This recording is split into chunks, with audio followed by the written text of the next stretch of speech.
All right, let's spend 15 minutes just introducing chapter 4, an intro to continuous random variables, continuous distributions, you could say, and I'm having trouble spelling continuous. Continuous. Oh, continuous. How do you spell continuous? I think it's UOUS. I'm forgetting offhand here. Maybe it's just that it looks so bad that I can't tell. Intro to continuous distributions.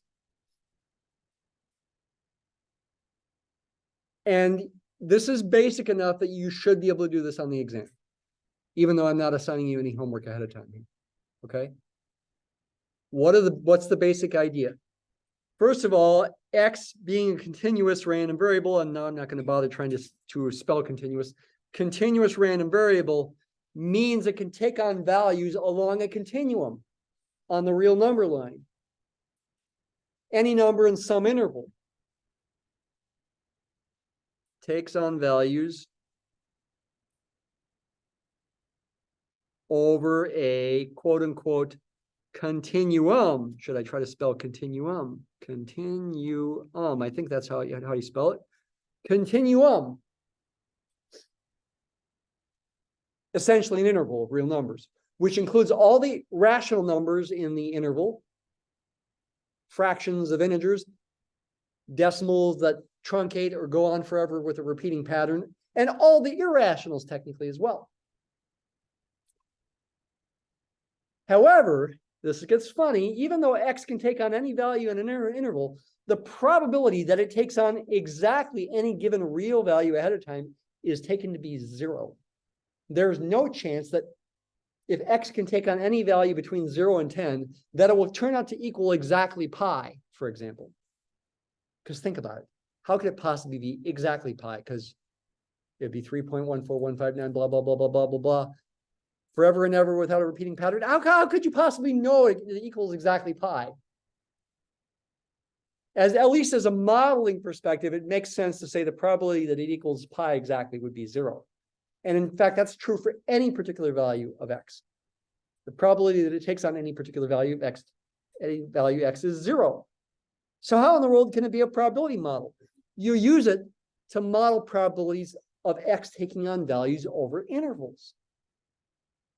And the basic idea is the probability that X takes on any value in some interval between A and B, whether you use less than or equal to's, one less than or equal to, and one strict less than,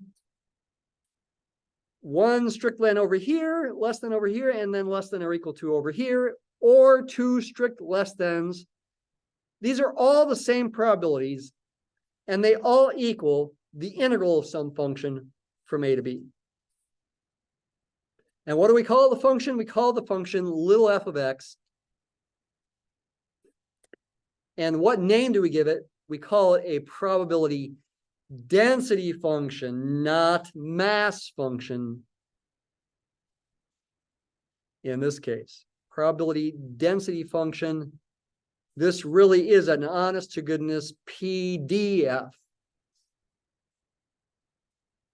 This is very much analogous to something you did in Calculus 2. Maybe you learned about this in Calculus 2 for one thing. It's in chapter 8 of our textbook for Calc. But it's also analogous to learning about densities of like thin rods. You remember that in Calc 2? You got a thin rod, mass density equal to some formula, and you have to find like the mass and the center of mass. How do you find the mass? You integrate the density to find the mass. How do you find the center of mass? You first have to find the mass, then you have to integrate X times the density, and then do a fraction. Integrating X times the density gives you, I think it was called a moment of inertia. Basically the same kind of thing, except we don't have to think in terms of literal rods and masses. And if we do think that way, the total mass always turns out to be 1. And because of that, to find the center of mass, the mean, we can just find the moment. We can just integrate x times the density. We want little f to be chosen so that it, first of all, is never negative. Densities can't be negative. It's got to integrate to 1 if we integrate over all possible values of x. So should I write the words all x down here? I could. It's sort of easier just to write minus infinity to infinity to emphasize you do have to do a definite integral. That's got to equal 1. Though realize f of x may be 0 over all but a finite length interval, and you could just integrate over that finite length interval to see that you get 1. You want those properties to be true for it to be a valid PDF, a valid model of a continuous random variable. Once you've got those things satisfied, then, like I have up here, you find these probabilities by integrating the PDF over the given interval. That's all you have to do to find the probability. But what is this about? Let's do an example. So here's an example of a type of problem you should be able to do. And technically speaking, we should write these things as piecewise functions, though sometimes we are lazy and don't. Say little f of x is some constant times x squared for x between 0 and 2, and it's 0 otherwise. OW means otherwise. The first question you should be able to answer here is, what is C? What value of C will make this a valid probability density function? Its integral from minus infinity to infinity has to equal 1. That's how you find C.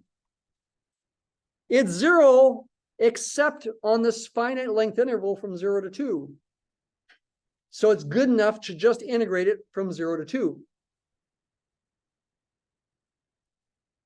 Effectively set the integral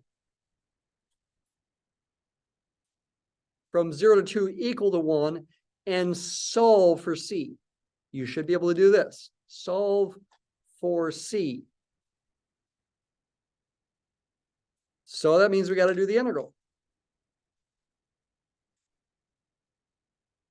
Integrate cx squared from 0 to 2. Basic kind of integral. It's not too hard to do. You get c over 3 x cubed, right? Antiderivative, fundamental theorem of calculus. Evaluate it from 0 to 2. That's going to be c over 3 times 2 cubed minus c over 3 times 0 cubed. Now, I made the lower limit be 0, but I didn't have to. I could have chosen a different interval here. I could have chosen 1 to 2 or 1.5 to 2. And then your lower limit would be, in those cases, 1 or 1.5. And the answer would have been a bit more complicated. But this turns out to be 0 and makes the answer a little bit simpler. You get 8/3 C. We're setting that equal to 1. Set that equal to 1. We need to solve for C. That implies C is 3/8. So 3/8 would be the value of C that makes this a valid PDF, probability density function for a continuous random variable. Well, what does that mean? When would we want to use such a PDF? Well, let's think about it graphically. What does the graph of this PDF look like? It's 0 everywhere except between 0 and 2. What is it between 0 and 2? It's c times x squared, where c is 3/8. I guess that looks like this. Looks like a part of a parabola.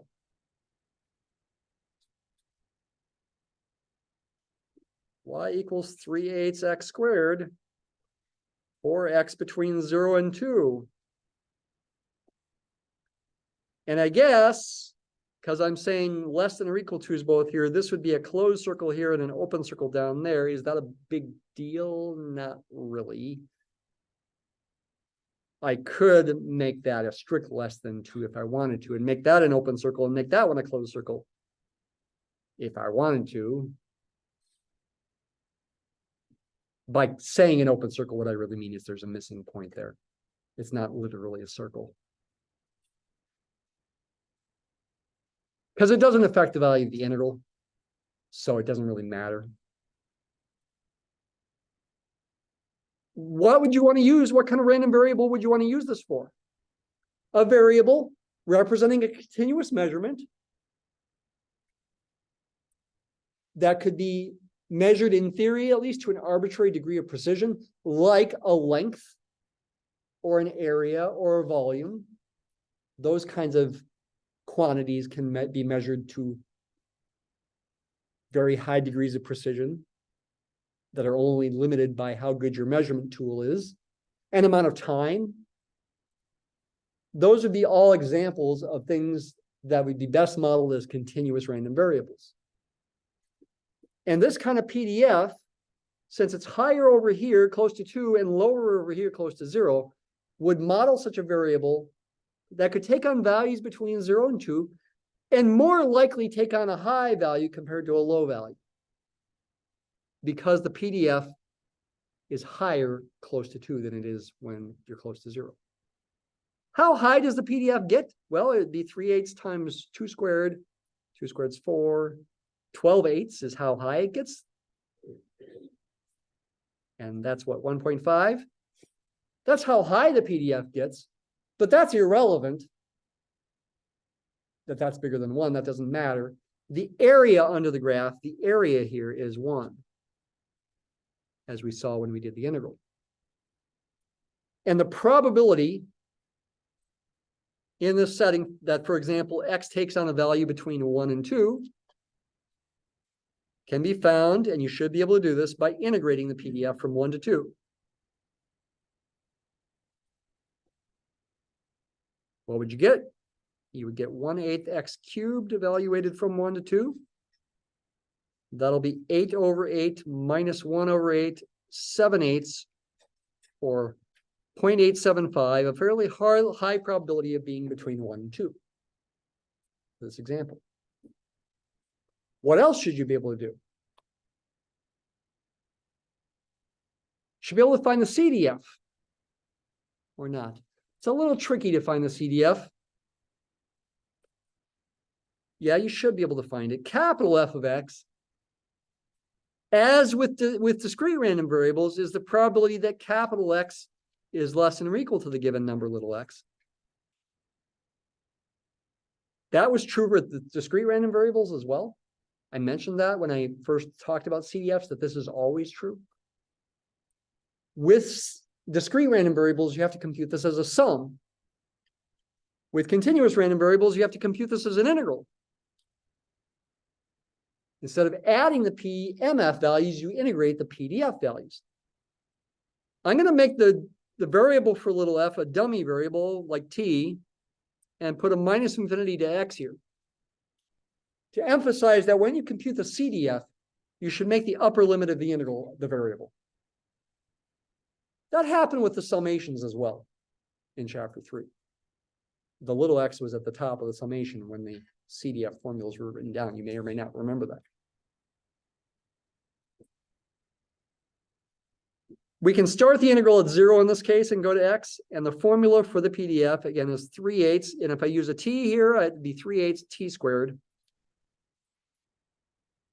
This is going to give 1/8 t cubed evaluated from 0 to x, which will simplify to 1/8 x cubed. That's technically valid for x between 0 and 2. Technically speaking, for other values of x, like if x is negative, this integral is 0. And if x is bigger than 2, the integral turns out to be 1. Because of the nature of the PDF when x is negative or bigger than 2. So technically speaking, the true formula for the CDF is piecewise. It's 0 if x is less than 0. It's 1/8 x cubed if x is between 0 and 2. And it's 1 if x is greater than 2. Its graph looks about like this. And that's a 1 up there. And this is a 2 right there.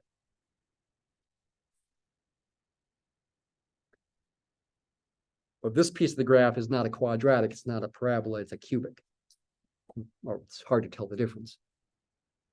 You should also be able to find the mean. How do you find the mean?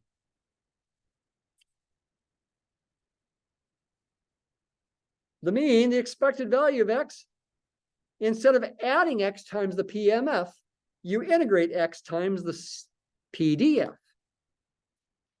Just like in Calc 2, when you did such a thing to compute the moment of inertia. Or the moment. It might have just been called a moment. I'm forgetting about my physics terms. You don't have to divide by the mass because the mass is 1. The integral of the PDF is 1. The total mass is 1. So you don't have to divide by it. To compute the second moment, you integrate x squared times the PDF. To compute the variance, you still use the computational formula, the second moment minus the square of the first moment. These formulas, that formula is still valid. To compute the standard deviation, you compute the square root of the variance. All valid. The 2 standard deviation rule of thumb is still valid. Almost all the probability is within 2 standard deviations of the mean. The probability that the distance between x and the mean is less than or equal to 2 standard deviations is quote unquote large. That's a rule of thumb, close to 1. This means x is within 2 standard deviations of the mean, assuming the mean is finite. And the standard deviation is finite for that matter.